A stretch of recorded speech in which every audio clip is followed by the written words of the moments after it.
Hi, and welcome back to Spirituality with Steph. If you're new here, hi, I'm Today Steph. We're going to be talking about trusting the universe. Trusting the universe is a scary topic. It is something that does not come naturally for a lot of people, especially because of the way that we were raised, and the society, the culture that we were raised into. We're kind of taught to worry about everything and hyperfixate and plan on things and all of it. I've deconstructed these beliefs within the last couple of years, and I have really found that the best experiences in my life have come from fully just trusting what I'm feeling and then following the flow, trusting the universe. I could give you a lot of different examples of times that the universe has come through for me when I've just really trusted and surrendered. But this last experience was probably the craziest and also the most fun. This was a beautiful experience, and I want to share this to help encourage other people to follow their dreams. Do what your heart is calling for you, and everything will line up. Literally, no matter how irrational it sounds, I know what I'm about to say sounds like, oh my God, I maybe could never do that. That's very unpredictable, a little chaotic. And for sure, it's not for everyone. But if you're able to get into that flow of just kind of trusting that beautiful things will come and amazing things are going to happen for you, they literally will. I don't know how else to say that. So today I'm actually going to tell you guys the story of Italy.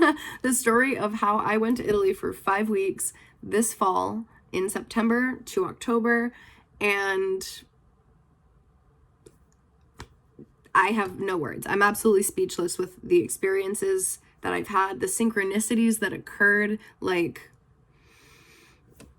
speechless. So it really started this past summer. I started looking around for apartments in the States, and I was like, yeah, no, I actually don't want to be here at all, period. I was like, okay, wait, no, why am I even considering staying in the States given all of everything that I feel about it, that's just, it doesn't make sense. I feel like a person who has Stockholm syndrome, and I know that sounds maybe a little aggressive, but if you think about it, Stockholm syndrome is literally when you are infatuated with the person who is literally hurting you. This person is straight up abusing you, but they've manipulated you into thinking that they really care about you, and they're the only ones that will ever care about you. Spot the difference. And Stockholm syndrome is the wanting to go back and stay there. But then, it's okay, well, where do I go? And I've always had an affinity for Italy. I don't know why. My family does come from Italy for sure. My last name is Forlini. I have been to Italy a few times. I studied Italian in school, and it resonates with my soul in a different way than any other place I've ever been, including the States. So I decided, okay, maybe I want to live in Italy. It's a different culture. I feel like the culture is more aligned with my values at this time. So maybe I'll try living in Italy. And obviously the visa process is not easy. Maybe that's not obvious, actually. A lot of people, especially if you're saying on the internet, oh, I don't like America, they're like, well, then leave. And I'm like, okay, but I'm trying. It's not easy to get a visa. It's really not. There are different ways depending on the countries and stuff, but there's just not too many ways you could just up and move to a country. You maybe need to go to school there, you need to get a job there, and in order to get a job there, you need to be a skilled type of worker that they are lacking so that they can sponsor you. It's not easy, okay? I figured rather than worrying about that whole process up front, I want to actually make sure I even enjoy being in Italy. I want to make sure I am happy living on my own in a foreign country where I am not even fluent in the language. I definitely know Italian. I can definitely have conversations with people, but it's definitely not up to par. Let's try, right? So I said, okay, fuck it. I booked a flight to Rome for a month out. I booked a flight to Rome a month away from when I booked the flight. I'm a pretty last minute person, so this isn't like crazy to me. This is something I would honestly normally do. Like, I'm just this person. I just really was like, all right, I will figure it out. I'm gonna book my flight to Rome because that's like kind of central in the country, and I can just use public transportation to get to different places in Italy if I want to stay in different cities. Initially, my thought was I'm going to spend maybe a week in different cities and see where I like living the most. So after I'd booked the flight, which by the way, I had problems booking my flight. My card blocked the purchase of the flight a couple times, and I had to call my bank, and it was, you know, because it was like an international purchase or whatever. So I told them I was trying to go to Italy, like, please knock that shit off. And it was fine. So my flight's booked. I know I'm going to Rome. I've been to pretty much all the major touristy cities in Italy. I've experienced what it's like there. I think my favorite city at that point was Florence. I had been there before. It was a very beautiful feeling that I felt inside. I don't know how to explain it. It just really fit. So initially I was like, okay, let me maybe stay a week in Rome because I'm going to fly into Rome. So I'll stay a week in Rome and then I'll go up to Florence. Maybe I'll go to Milan. You know, I'm looking around. I'm researching all of the hotels. It's days at this point that I've been researching. I go to book the hotel in Rome. It doesn't accept my reservation. So I don't know what's going on. I call my bank again. Everything's fine. They said it should be fine, whatever. So I was like, all right, that's really weird. Maybe I shouldn't do that. I don't know. So I was like, maybe I should get one Airbnb in a city where I can, you know, go to other cities if I want, but have one kind of like home base and not feel like I'm living out of a suitcase for 5 weeks. Like, maybe I should try that instead. So I found a place in Naples on Airbnb that was available for the entire 5-week period that I needed, and it was affordable. So I went to book the reservation, and wouldn't you know, the Airbnb host messages me saying, oh, sorry, like, can't host you. Okay, I don't know why it's listed as available, but that's okay. Literally didn't know what was happening. Like, it wasn't my bank. My bank already fixed this issue, and I don't know why all of these places keep canceling on me. At this point, it is now a week before my flight. I was like, maybe I'm just not supposed to go. Like, maybe I'm not meant to go. Like, should I not have booked this trip? I don't know what's going on. So at this point, I couldn't get a refund for the flight or anything like that. So I was like, all right, I'm just gonna find the Airbnb. For whatever reason, I really knew everything was gonna be okay. Like, I just was like, I simply cannot control this, so I'm just here for the ride. And it was getting very close to my departure date, okay? So I needed to book an Airbnb, like, immediately. I found an Airbnb in a tiny village mountain town. It was literally a tiny, tiny, tiny village on the top of a mountain in Italy, in the Amalfi Coast. So this seemed perfect. I looked at it on Airbnb. It was available for the 5 weeks. It was affordable and quiet, primarily. Like, I wanted some peace and quiet. Like, I was going on vacation, but not like a touristy vacation. Like, I wanted to experience what it was like living on my own in Italy.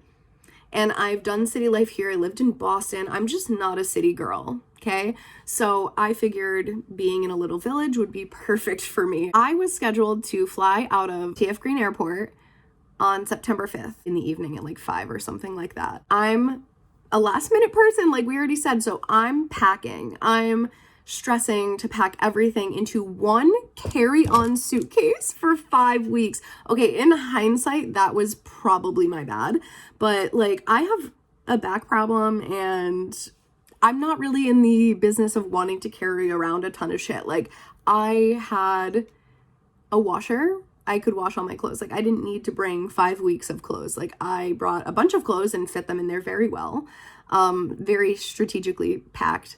And I was stressing. Like, I had to rearrange the packing a lot of times because it just simply wasn't shutting.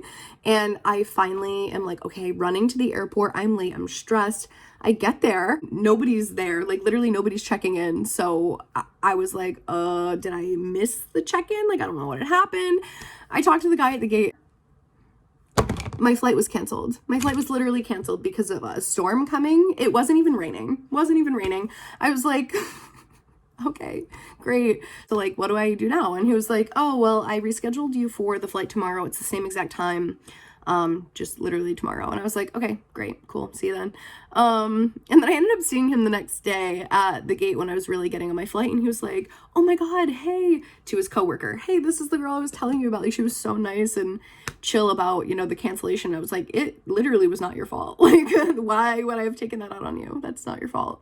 I get on the flight the next day, and, you know, I have a drink at the airport, I talk to some people, I get on the flight, it's great, it's fine. I ended up sitting next to these two people who were Italian. I heard them speaking Italian to each other, and I had asked them in English, like, oh, are you from Italy? And they responded in Italian saying that they don't speak English really. And I was like, oh, okay, like, let's try my Italian here. So it was very broken communication, but like we kind of understood what each other was saying. And then later on the flight, they didn't understand what the stewardess was asking, like what they wanted for dinner. So I helped translate for them, and that was really fun for me, honestly. I was like, okay, I feel accomplished. I maybe can do this. Like, I can survive in Italy by myself for sure. I also would like to mention that I was going there with no cell phone service. I, in hindsight, would not do that again. It was fine. I mean, obviously I'm alive, but it was definitely a lot of stress. And the reason that I didn't get cell phone service was because it's so expensive to have like an international plan added to your phone, like dumb expensive. And the last time I was in Italy, I bought an Italian SIM card, like Vodafone. They sell them at the airport, honestly. It was literally, I think, like 10 euros for an entire month of service and like data and everything. So way more feasible.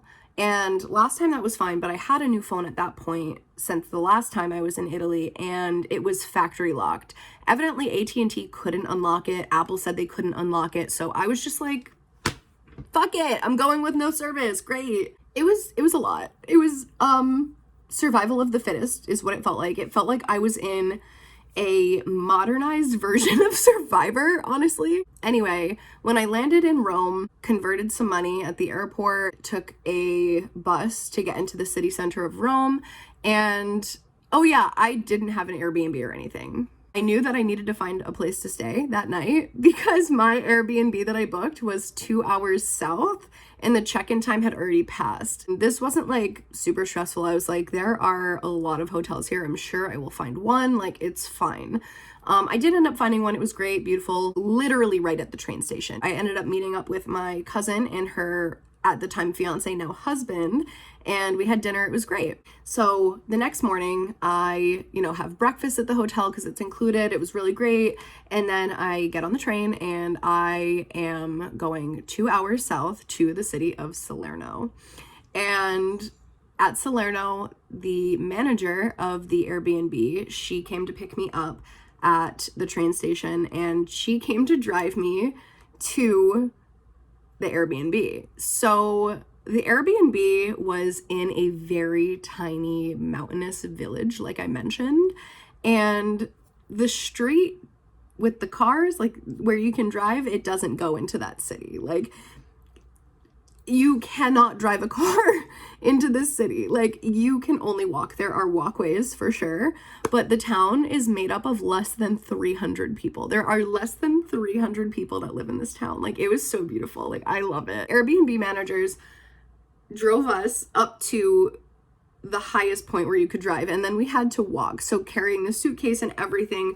Luckily, the guy that was managing the Airbnb also helped carry my suitcase. I had never done this much casual walking when not like intending to work out. You know what I mean? Like, this was like a workout. This is something I would have done if I was at the fucking gym. The incline, crazy. But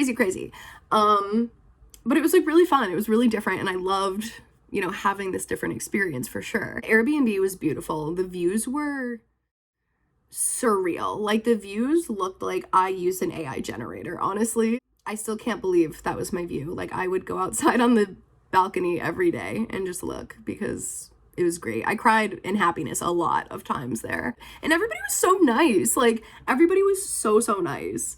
They obviously don't know me. I'm obviously an outsider. And everybody was so friendly. So friendly.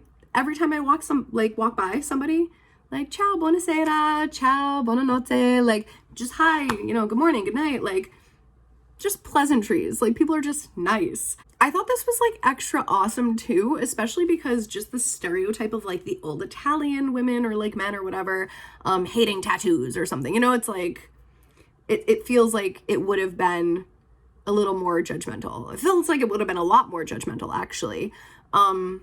And it wasn't at all.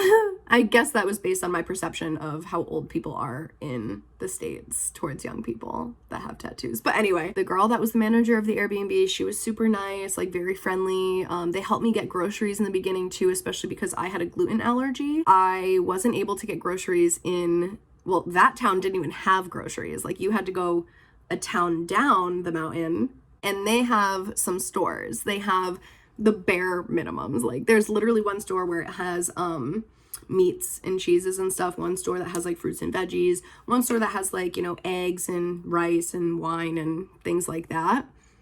That's it. That's literally it. There's another store that you can get like magazines and toilet paper and stuff like that, but when I tell you there's one store for each thing, that's it. And there's one coffee shop that doubles as a bar at the same time. Like, you can get coffee or alcohol at any time.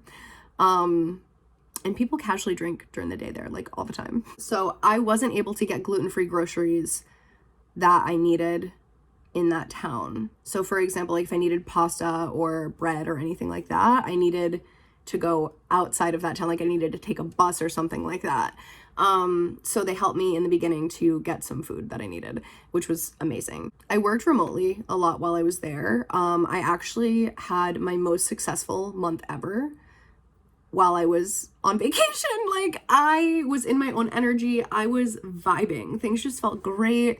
The medication I was taking from my homeopathic doctor wasn't registering as me needing it while I was in Italy. Like, my surroundings completely were changing my body too, and I could feel it. Everything was feeling beautiful. I was being, you know, I was just so grateful. Everything's great.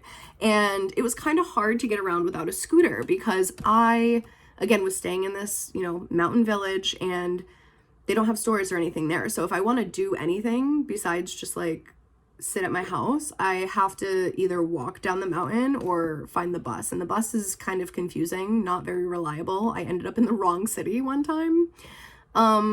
But from that, I tried to take the bus that time, and I ended up not going up the mountain to my house, but rather I went down. I went to the village down below, so like twice as far as where I was. I could have just walked at that point had I known that was what was happening, but obviously I didn't, and I get off in the village below, which is called Vietri sul Mare, and it's known for ceramics. So I get at this bus stop, right? And I'm just kind of sitting there, and I'm looking at the schedule. Again, I don't have cell phone service, so I'm like, okay, great. When is this bus coming? So I ask the man sitting next to me. He's maybe like 70-ish years old. And I started to ask him in Italian, you know, excuse me, do you know what time the bus is coming? And my Italian is not great. So I did formulate that in my head before I said it, but it still definitely sounded broken. And his response was, do you speak English? You know, I was like, oh, well, I wanted to practice my Italian, but okay. So yeah, we started speaking in English, and this guy, like, the synchronicities were crazy. He helped me. He told me what time the bus was coming. He said that was the same bus that he was taking, so I would just get on when he got on. And we got to talking, and, you know, he asked about my tattoos and stuff, and one of them was a tarot card. I showed him, and I explained, you know, yeah, I read tarot, I do energy work. He says, I also do energy work. I also have a lot of tarot decks. Like, I do yoga, actually. I teach it here around, you know, in these parts. And he was like, but I didn't always used to be like this. You know, I actually went to law school to be a lawyer. And I was like, I'm sorry, what? I was like, I also went to law school to be a lawyer and then ended up doing this. He showed me pictures of his dogs and everything like that. Like, he was just super friendly. He asked me if people in America really just kill each other out of nowhere, sometimes even family, and I was like, yeah, yep, that's America. I told him I actually had my tarot cards on me if he wanted me to pull some cards for him, and he was like, oh my god, yeah, for sure. So I pull up my tarot cards. I don't know why I had them on me this day. I just like felt that I should bring them, and here we are. So I pulled some cards for him, and I, told him what they meant, and he was like, oh my god, yeah, that's definitely the case, and he explained how it applied to him directly, and it was really cool. We got to talking about it, and it was just like really nice. It was just like a really interesting synchronicity. I was like, oh, weird how I just took the wrong bus and met him. And he was like, I actually usually take my scooter, the motorcycle. And for whatever reason today, I felt like I needed to take the bus. And I was like, okay, so that was just wild for me. And then I would like to talk about how I accidentally manifested my Lizzie McGuire in Rome moment. I talked to my friends a couple times before I left for Italy, mostly joking, being like, oh my god, could you imagine if I, met my Paolo and like lived my Lizzie McGuire in Rome life, like I was on the back of his motorcycle, like all of these things. And at this time, like, I was dating myself. At this time, I was definitely not looking for a relationship. It was more just like a fun, like, oh, haha, that'd be cool. Like, Lizzie McGuire in Rome, like, joking. I don't know. It was like, obviously, yeah, that'd be cool if it happened, but it wasn't like, I want this to happen. So when I get there, the universe has jokes. Like, the universe is actually really funny. It's actually really, really funny. I say this because 3 days in to my 5-week trip, I decide I need to rent a scooter. I'm going to try to rent a scooter. And I'm going to use it because I want to go around the village here and down below. I want to explore a little bit, but like it's really, really not convenient with the bus and not possible by foot. So I was going to rent a scooter. So the managers of the Airbnb introduced me to someone I can rent scooters from. And I was messaging with him. I was supposed to meet him the Thursday. I was supposed to meet him September 8th to, try the scooter and rent it and everything. I got caught up with work when I was working remotely there. So I messaged him and I was like, hey, do you mind if we actually meet tomorrow?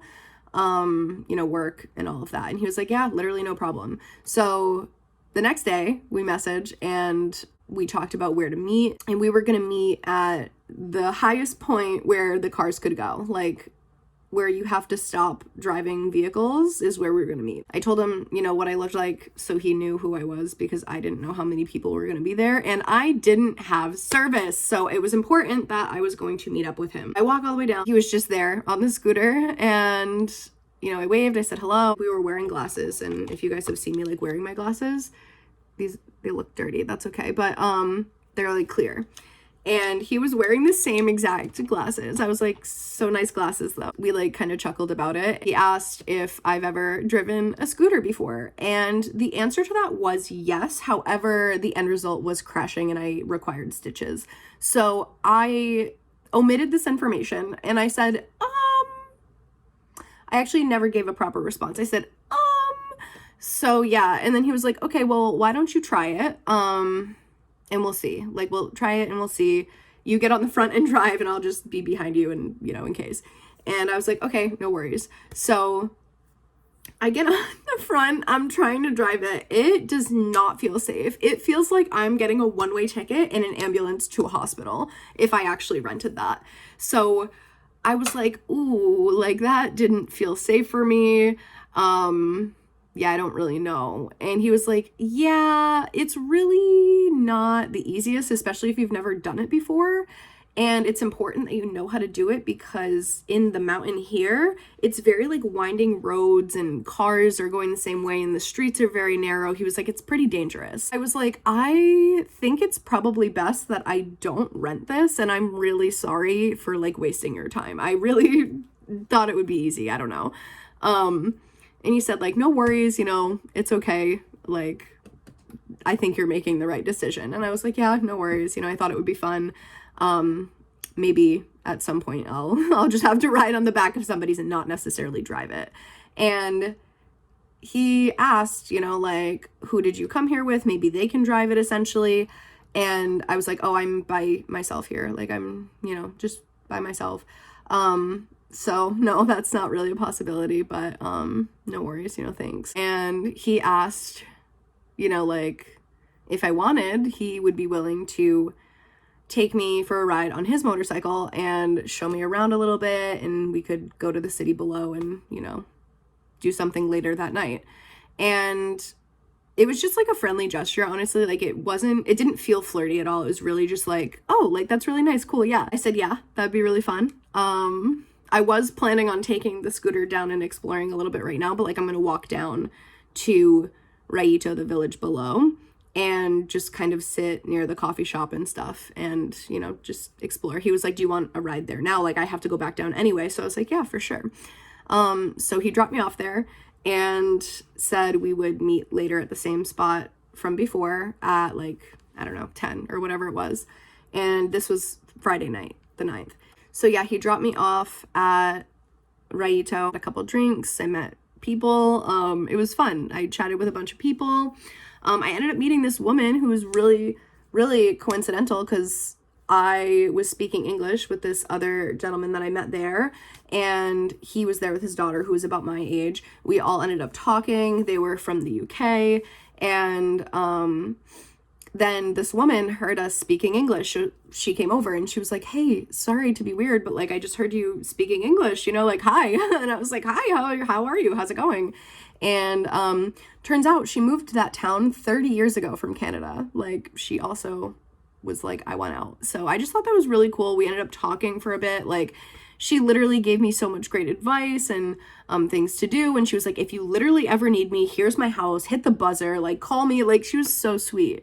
Synchronistic, awesome. Like, synchronistic that she was there speaking English in this tiny village, like, crazy. Anyway, maybe around 9, I decided to start walking back up the mountain to go to my Airbnb.